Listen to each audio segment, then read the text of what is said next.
his mouth, he's got his whistle ready to blow, and he signifies that at half-time it is Chelsea 0, City 0.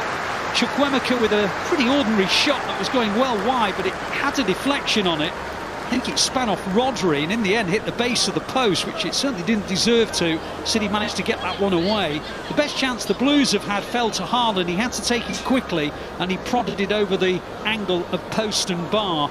This has been as problematic as everybody would have predicted pre-match. And at half-time at Stamford Bridge, it is Chelsea 0, City 0. Let's go back to the studio where we can join Natalie.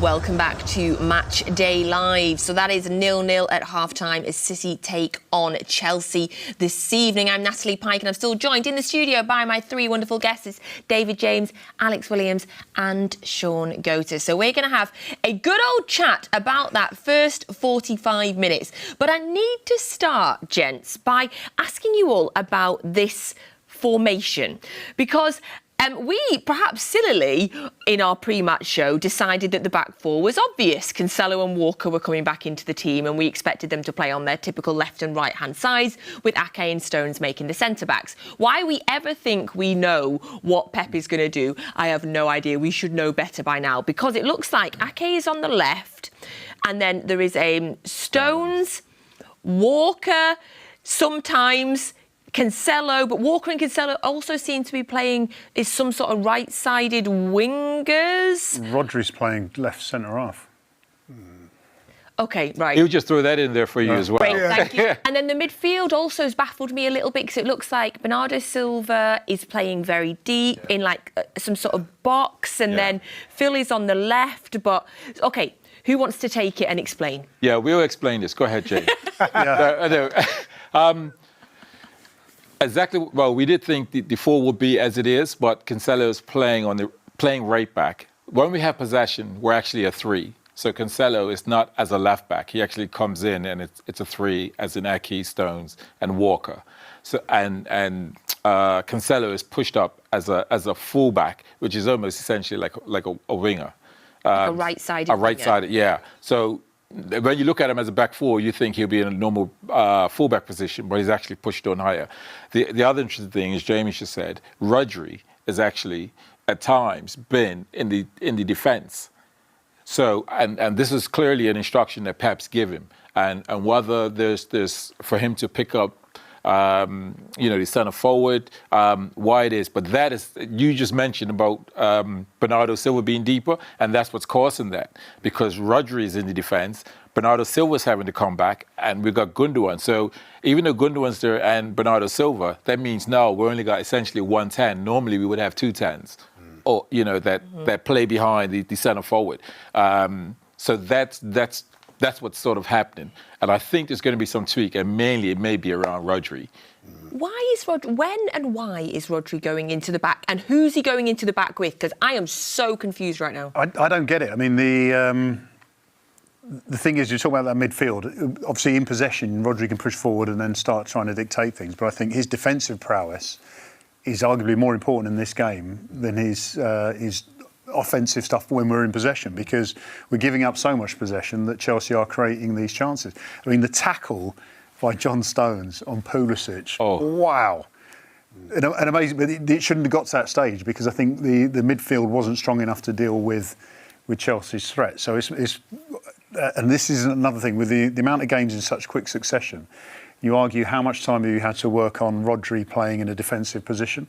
If we're surprised about it, then it doesn't suggest that it's been done before, if it has been done before that often. And these sort of things take you a little time to get used to. It doesn't matter how good the players are. It's like, he's there now. Where was he in the middle? So I think that little clip that we saw of Pep in conversation would be some sort of tactical thing, like Shaun said. And I'm just hoping that we see Rodri push more forward, Cancelo dropping further back, and just creating that sort of stronger middle bit in the midfield. So I was just going to say now, I agree with Dave. I think Rodri will get pushed forward. I looked at Pep there just at the end and he was talking to his coaching staff. They're clearly going to change something, because even De Bruyne, when he gets the ball, he's given the ball away a few more times than he's ever given the ball, because I think he's limited in where he can play the ball because everybody's sat in behind him. Absolutely right, because he looks up and yes, there's Haaland, but normally he would have another player in the 10 position where he can reverse, sort of give the eyes as though he wants to play it to the forward, but reverse it inside. But that player isn't there because we're deeper. That's because Bernardo's deeper, Gundogan's deeper, because Rodri's now in the defence. So I think it's going to be around Rodri being further forward. For me, I would think that will. Well, I say it's obvious for me, but no. Hey, Pep's on a different level, so excuse me if it's not. We know that Akanji and Rico Lewis have both been out on the pitch at Stamford Bridge warming up. That's all we know currently. If there is any changes, we will, of course, let you know, or Alistair Mann will, in the commentary. David, why have we made these formational changes for this game? Well, what is interesting is when we thought, and we were talking about the starting lineups, it was Sterling and Pulisic who were going to be the main sort of pace threat, if you like. And I'm just pretending to be Pep for a moment. Having Rodri in that position meant that we were going to lose maybe full-backs because they're tracking back and running all over the place. Maybe that made sense. But then Sterling goes off after 4 minutes, Pulisic after 20 minutes. Now the only threat, theoretically, is Aubameyang, who's playing in the middle.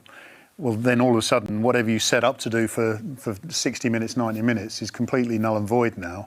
And therefore, the changes have to be made. But I think initially, it was considering Sterling being the main threat, Pulisic adding a bit more to it.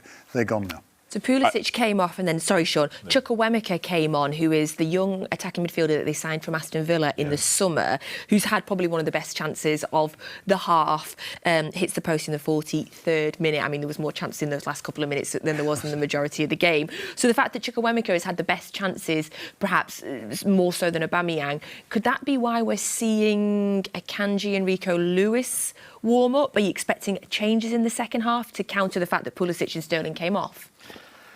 Well, interesting. I don't think I'll be surprised if he actually subbed a player, because I would think he'll first make the adjustment of getting Rodri further forward and seeing how that pans out, because then we'll be in a normal sort of system formation and De Bruyne will be in behind Haaland alongside Gundogan.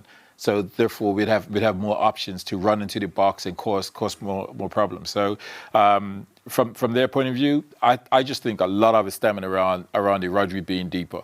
But hey, Pep is on a whole another level. So Rodri may end up staying there, and the solution could be something I just haven't thought of. Yes. We will see. We will not even try and guess. No. Alex, in terms of shots, there was not many until the last couple of minutes when that Chukwuemeka chance, and then 18 seconds later, Kevin De Bruyne goes up the other end and has a shot as well, and then we get a couple of minutes of pure action. But before that, the City hadn't had a shot on target in the half. What do you put that down to? As I said, I think because we were just lacking numbers up front, it was very difficult. And we're not a team to strike things from sort of 25, 30 yards out. But I think we will change it this half. Interesting, we were looking at the stats for about, I think it was 30 odd minutes, and there was something saying there was one shot from Chelsea, but we didn't remember a shot. It was more of a cross than a shot. So it's interesting to see how a shot is determined and how they come about strike. But I think that it'll change this half, and I think we'll be a little bit more attacking, and they're going to have to come out at us, which will hopefully leave even more space for us to go into going forward. Yeah, statistically wise, City have had 54% of the possession in that first half. One shot on target, Chelsea, one shot on target as well. But David, we're not to panic, are we? Because you've got a great stat for us. Yes, 25% of City's goals come between 60 and 75 minutes. Okay. Quarter of the goals. You was expecting that question. She hadn't even finished it and you gave the stat. We're in sync. Oh, you're in sync. Oh, yeah.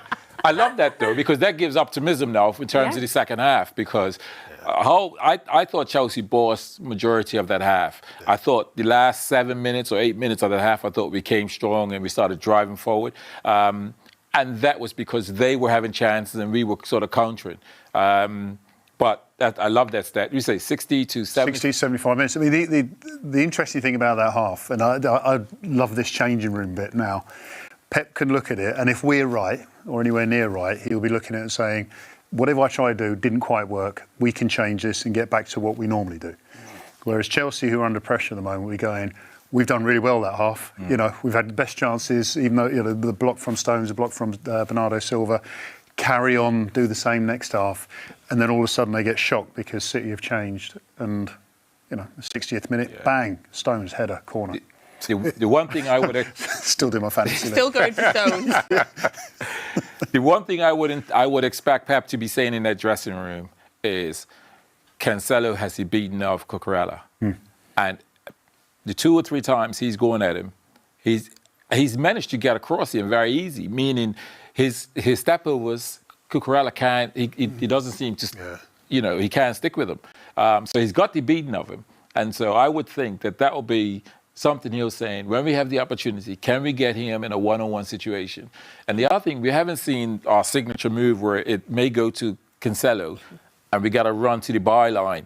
And that's because Cancelo has been beating him, and I think we may find that in the second half, we find that he's in that position to be able to slide in Kevin De Bruyne to then fit something across the box. We ain't seen that move yet as well. I'm really loving this discussion. We're getting some real in-depth discussion, so I hope you're learning. I'm learning loads. I do hope you're enjoying it. Thank you for sending in your WhatsApp questions, as always. EJ has sent in another technical question, so I'll put this to the guests now, and we'll get some more analysis that we can learn from. So EJ from Pennsylvania says, I'm a diehard City fan. Thank you for joining us from Pennsylvania, EJ. I have 2 questions. I feel like a couple of years ago, our transition from back to front was so fast and precise. But this year, we don't go forward as fast. Why? What do you think, Alex? I think he's changed it for this particular game because we were talking earlier, we've not had a clean sheet for a while, and I think one of Pep's targets tonight is to make sure we keep a clean sheet. We only need 1 to win if that's the case, so maybe they've just been a little bit more cautious. He might change the tactics towards the end of the game if, you know, we're put into the last 20 minutes and we need to just try and get Haaland a little bit more involved, so whether we can try and just drop off a little bit to leave the space to throw balls in for Haaland. He will change it in some way, and I think, you know, the transition will speed up towards the end of the game because it's a game we need to win. Do you feel like the transition has slowed for the season as a whole? It's interesting. If you just look at goals, and I'd look at pretty much all Man City's goals this season, this afternoon. there are a lot of quick goals. But naturally, I'm only looking at the goals, and it's more about the game. And I think, again, you look at the Haaland effect. The way that Haaland plays, he's pretty much up and down the middle. Before, when you've got 3 players running around, people will drop in different positions, and that transition becomes quicker. So we can tell you that City are back out on the pitch at Stamford Bridge. They're the first team out there. And we can see Manuel Akanji and Rico Lewis. We don't know who they are coming on for. So Alistair Mann will tell you as soon as he knows in the commentary. So thank you for joining us for that half-time discussion on Matchday Live. We will be back at full time. There we go. Proof. In case you did not believe me, is Manuel Akanji and Rico Lewis. They're coming on. So get your commentary now with Alistair Mann and Michael Brown. They'll let you know who's coming off, and we'll be back at full time, where hopefully we are talking about a Manchester City win. Enjoy your commentary for the second half.